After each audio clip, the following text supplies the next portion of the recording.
할렐루야, 좋은 날입니다. 오늘 은혜 받으실 하나님의 말씀은 잠언 16장 9절 말씀입니다. 다 같이 합독하시겠습니다. 사람이 마음으로 자기의 길을 계획할지라도 그의 걸음을 인도하시는 이는 여호와시니라. 아멘.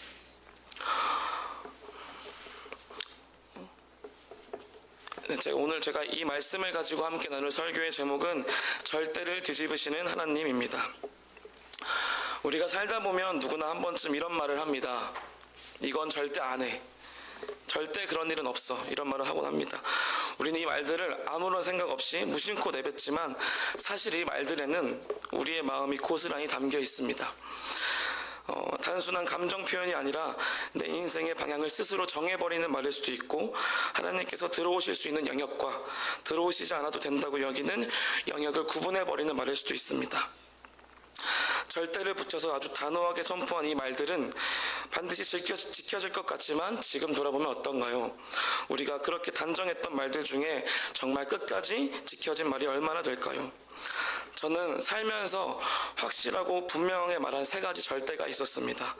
그 당시 이 말들은 절대 농담이 아니었고 진지했고 확고했고 나름의 충분한 이유도 있었습니다.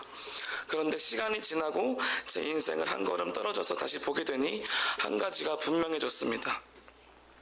그 절대들은 제가 지켜낸 말이 아니라 하나님 앞에서 하나씩 내려놓게 된 말들이었다는 것입니다. 제가 계획했던 인생은 그렇게 단단하지도 못했고, 제가 장담했던 미래는 생각보다 오래 가지도 못했습니다. 그 자리에 드러난 것은 저의 의지가 아니라 제 인생을 인도하시는 하나님의 손길이었습니다. 사람이 마음으로 자기의 길을 계획할지라도 그의 걸음을 인도하시는 이는 여호와시니라 라는 오늘의 본문의 말씀처럼 우리는 늘 계획합니다. 생각하고 결정하지만 결국 하나님의 인도하심을 벗어날 수 없습니다. 그런즉 이제는 내가 사는 것이 아니오 오직 내 안에 그리스도께서 사시는 것이라는 갈라디아서의 말씀처럼 내가 살겠다, 내가 하겠다가 아닌 내 안에 그리스도께서 사시는 삶을 함께 나누고자 합니다. 제가 첫 번째로 그렇게 확신하면서 말했던 첫 번째 절대는 나는 선생님은 절대 안 한다였습니다. 정확히는 수학 선생님이었는데 저에게는 너무 당연한 것을 말로 풀어서 친구들한테 설명하고 전달하는 일이 쉽지 않았고, 무엇보다 사람을 가르친다는 것 자체가 저에게는 큰 부담으로 다가왔습니다. 그 사람의 이해시키는 걸 넘어서 그 사람의 삶에까지 영향을 줄 수 있다는 사실이 굉장히 두렵게 느껴졌기 때문입니다. 그래서 그때 저는 스스로를 그렇게 정했습니다. 나는 가르치는 사람이 아니다. 나는 그런 남의 인생을 책임지는 사람이 아니다. 그렇게 선을 긋고 나니 그 길은 내 인생의 선택지에서 자연스럽게 지워진 것처럼 느껴졌습니다. 하지만 아시는 분들은 아시다시피 저는 결국 수학 강사가 되었습니다. 강사의 삶을 시작한 청년 시절에 저는 굉장히 혼란스러웠습니다. 그 당시에 아무리 생각해도 어떻게 여기까지 오게 됐는지 제 스스로 설명도 되지 않고 이해도 되지 않았기 때문입니다. 그때 처음으로 저는 하나님의 주권이라는 것에 대해서 생각해 보기 시작했습니다. 그 전에도 청년의 저는 믿음은 있었지만 인생의 방향까지 주님께 맡긴다고는 생각하지 않았던 것 같습니다. 기도는 했지만 결정은 늘 제가 하고 있었고, 주님은 제가 정해놓은 길을 도와주시는 분 정도로 생각하고 있었던 것 같습니다. 서론에서 나누었던 이제는 내가 사는 것이 아니오 오직 내 안에 그리스도께서 사시는 것이라, 이 말씀이 비로소 무게를 갖기 시작했습니다. 그 말씀이 무게를 갖기 시작하면서 제 신앙의 기준이 조금씩 바뀌기 시작했습니다. 그 전까지 저는 얼마나 열심히 하느냐, 얼마나 잘하느냐, 얼마나 준비하느냐에 익숙한 사람이었습니다. 무언가를 맡게 되면 최선을 다하려고 했고, 준비하지 않은 상태로 사람 앞에 사는 것을 굉장히 불편해했습니다. 그런데 삶을 살아가다 보니 아무리 준비해도 내 힘으로는 감당하지 못하는 순간들이 분명히 있었습니다. 내가 계획한 방식대로 흘러가지 않는 날들도 많았고, 열심히 해도 결과가 따라주지 않는 시간들도 지나가야 했습니다. 그럴 때마다 저는 하나님의 일하심과 하나님의 은혜를 경험했습니다. 그 순간부터 제 신앙은 내 생각, 내 방식, 내 기준을 붙잡고 이 정도면 괜찮다고 말하던 태도에서 무엇이든지 하나님이 하신다는 그 주권이라는 개념을 인식하기 시작했습니다. 그분이 일하시면 무엇이든지 뒤집어진다는 사실을 인생으로 배우게 된 것입니다. 주님은 제게 수학을 가르치게 하신 것이 목적이 아니었고 강사라는 직업을 주신 것도 핵심이 아니었습니다. 그 시간 속에서 내가 살겠다고 붙잡고 있던 태도를 변화시키고 내 안에 그리스도가 사심을 조금씩 배우도록 하신 것입니다. 주님은 내가 무엇을 하느냐보다 내가 어떻게 살아가고 있는지를 더 깊이 다루고 계셨습니다. 수학을 가르치는 사람이 되는 것이 아니라 내 안에 그리스도가 사는 삶은 인정하도록 바꾸고 계셨던 것입니다. 제가 두 번째로 확신하면서 당당하게 말했던 절대는 나는 찬양 인도는 절대 안 해였습니다. 노래에 대한 자신이 없어서도 아니었고 찬양이 부담스러워도 아니었습니다. 청년 시절 제 눈에는 찬양 인도자는 굉장히 위대해 보였습니다. 아무나 설 수 없는 자리처럼 느껴졌고 신앙의 수준이 높은 사람, 영적으로 준비된 사람만 설 수 있는 자리처럼 보였습니다. 그래서 저는 그 자리를 굉장히 존경의 마음으로 바라봤지만 동시에 저와는 다른 세계 자리라고 선명하게 선을 그었습니다. 저 자리는 나 같은 사람이 설 곳이 아니다. 나 정도의 신앙이 설 자리가 아니다. 그 자리는 내가 감히 서기엔 너무 거룩해 보였고 그 높은 기준을 요구하는 자리처럼 느껴졌습니다. 그런데 시간이 지나면서 하나님은 제가 가지고 있던 그 기준을 조금씩 또 다루기 시작하셨습니다. 찬양 인도는 신앙의 수준을 증명하는 자리가 아니라 내 안에 그리스도가 살아계심을 드러내는 자리라는 것을 배우게 하신 것입니다. 얼마나 준비되었느냐를 보여주는 자리가 아니라 내 안에 그리스도가 또 하나님의 생명이 얼만큼 흐르고 있느냐가 드러나는 자리였습니다. 그리스도를 얼마나 아느냐보다 내 안에 그리스도가 살고 계시느냐, 그것이 더 중요하다는 것을 그 자리에서 또 배우게 되었습니다. 또 저는 기질상 인도자보다 싱어에 더 가까운 사람이었습니다. 주인공으로 서는 것보다 옆에서 받쳐주는 자리가 훨씬 편했고 앞에 나서기보다 뒤에서 옆에서 돕는 역할이 제 기질에 더 맞았던 것 같습니다. 그래서 저는 찬양인도라는 자리가 단순히 부담스러운 정도가 아니라 저라는 사람의 성향과는 맞지 않는 자리라고 생각하고 있었습니다. 그런데 하나님은 제가 편안하게 생각했던 방향이 아니라 제 기질과는 다른 방향으로 저를 사용하기 시작하셨습니다. 그때 깨닫게 되었습니다. 주님은 사람의 기질에 맞춰 일하시는 분이 아니라 그분의 뜻에 따라 사람을 사용하는 사실을 말입니다. 제가 어떤 사람인가 보다 주님이 무엇을 이루시길 원하는지가 더 중요한 문제였습니다.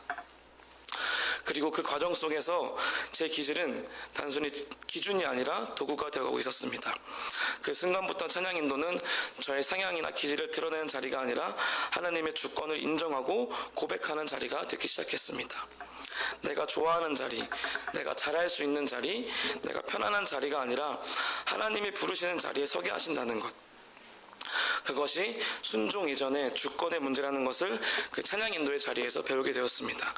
결국 찬양인도는 제가 원해서 서게 된 자리가 아니라 하나님이 저의 기준을 뒤집으심으로 인해서 서게 하신 자리였습니다.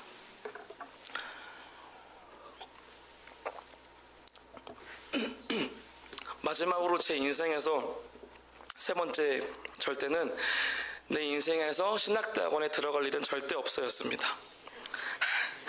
마찬가지로 이유는 분명했습니다. 청년 때 저는 전도사님들과 목사님들을 보면서 감히 내가 라는 생각이 앞섰기 때문입니다. 신학은 부르심이 분명한 사람, 믿음이 깊은 사람, 특별한 소명을 받은 사람만 감당하는 영역처럼 느껴졌습니다. 그래서 저는 그 영역을 존경하고 존중했지만 동시에 제 인생과는 무관한 세계라고 생각하고 있었습니다. 게다가 저는 이미 수학 강사로 굉장히 잘 살아가고 있었기 때문에 굳이 인생의 방향을 다시 생각할 이유를 느끼지 못하고 있었습니다. 그래서 신학은 고민의 대상이 아니라 아예 생각하지 않은 영역이었고 제 인생의 선택지 안에 처음부터 들어있지 않은 길이었습니다.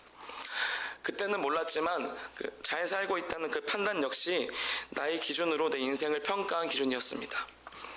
모든 것이 내 안에 계신 그리스도가 아니라 내가 중심이 되어서 정리하고 결정짓는 삶이었습니다.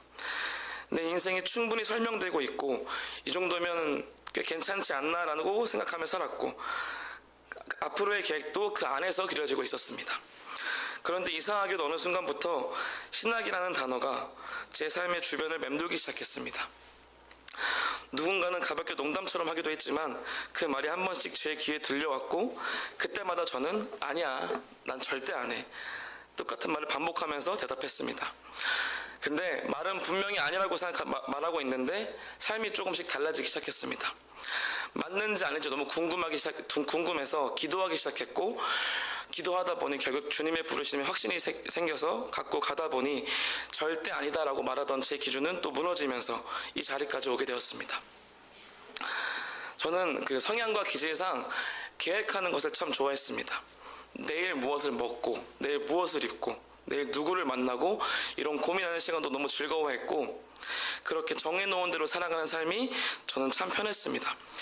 그래서 저도 모르게 이건 절대 아니다, 이건 진짜 맞다라고 정해놓은 영역들이 있었습니다. 그 이유는 서로 다르지만 지금 생각해보면 공통점은 하나였습니다. 그 자리는 내가 주도권을 쥐고 싶은 자리였던 것입니다. 내가 붙잡고 싶은 자리와 그렇지 않은 자리를 구분하면서 겉으로 보기에는 믿음으로 사는 것 같았지만 그 많은 결정의 중심에는 여전히 제가 있었습니다. 이러한 과정들을 지나면서 한 가지가 분명해졌습니다. 무엇을 하느냐의 문제가 아니라 내 삶을 누가 살고 있느냐의 문제였습니다. 내가 살고 있는 삶은 아무리 그럴듯해 보여도 결국 내 기준 안에서만 움직였고, 내 안에 계신 그리스도께서 자유롭게 사시는 삶은 아니었습니다. 저는 설교를 준비하면서 깊이 생각하게 되었습니다. 나는 아직도 주님을 믿는 영역과 내가 책임지는 영역을 구분하며 살아가고 있지는 않은지 말입니다. 예배의 자리에서는 하나님이 주권이심을 고백하지만 막상 삶 가운데서는 계획은 내가 세우고 생각도 내가 하고 결정도 내가 내리며 하나님은 그냥 그 결정이 잘 되도록 도와주시는 분처럼 모셔두고 있지는 않았는지 제 자신을 돌아보게 되었습니다. 우리는 종종 기도하고 결정하겠습니다 라고 말합니다. 그 말이 틀린 것은 아닙니다. 그러나 때로는 이미 마음으로 결론을 내려놓고 그 결정을 하나님께 허락받으려는 방식으로 기도하고 있지는 않은지 돌아보고 점검해야 합니다. 오늘 본문에 나온 잠언의 말씀처럼 사람은 마음으로 자기의 길을 계획합니다. 생각하고 계산하고 판단하며 가능성을 따져봅니다. 그 자체가 잘못된 것은 아니지만 문제는 그 계획이, 우리의 계획이 하나님의 인도하심보다 앞서게 될 때입니다. 그 순간 우리는 하나님을 신뢰하는 사람이 아니라 하나님을 활용하려는 사람이 되기 쉽습니다.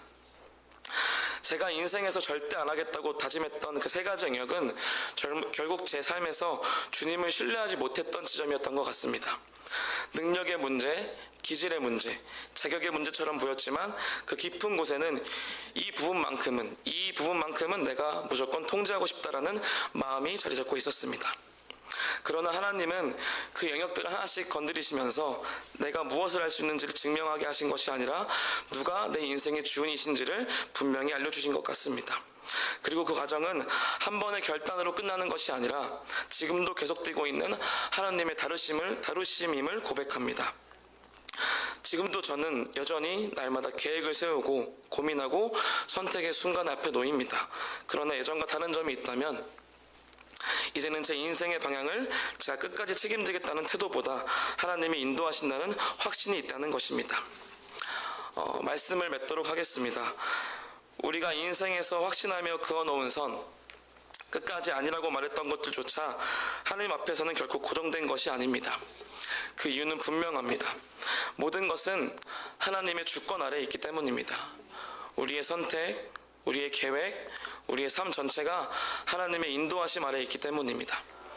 우리가 아무리 하루를 바르게 살아도 여전히 그 하루 가운데 내가 중심일 수 있고, 우리가 아무런 문제 없이 살아도 그 문제 없이 산 하루가 그리스도를 말미암아 살지 않은 하루일 수 있습니다. 그러나 우리의 옳고 그름을 기준으로 움직이는 것이 아니라 그리스도가 우리의 기준이 되고 그리스도가 우리의 생명이 될 때 삶이 달라지기 시작합니다. 사랑하는 한세교회 성도 여러분, 하나님은 절대를 뒤집으십니다. 그리고 그 뒤집으심은 우리의 길을 바꾸는 것에서 끝나지 않고 우리의 일상 속에서 그리스도로 말미암아 살게 하시는 데까지 계속됩니다. 오늘도 주님은 우리의 걸음을 인도하십니다. 그 인도하심 안에서 우리 모두가 내가 사는 삶, 내가 주장하고 내가 중심이 되는 삶이 아니라 내 안에 계신 그리스도를 말미암아 사는 삶을 살아가게 되기를 주님의 이름으로 축복합니다. 기도하겠습니다. 사랑해 주님 감사합니다. 우리가 우리의 삶 가운데 여전히 내 기준과 내 방식으로 삶을 붙잡고 있었음을 고백합니다. 그리스도를 나의 모든 것으로 취하여 내가 중심이 되는 삶을 내려놓고 내 안에 살아계시는 그리스도를 말미암아 살게 하여 주시옵소서. 오늘도 우리의 절대를 뒤집으시며 하나님의 주권 안으로 인도하시는 하나님의 손길을 신뢰하며 나아갑니다. 감사드리며 예수님의 이름으로 기도드립니다. 아멘.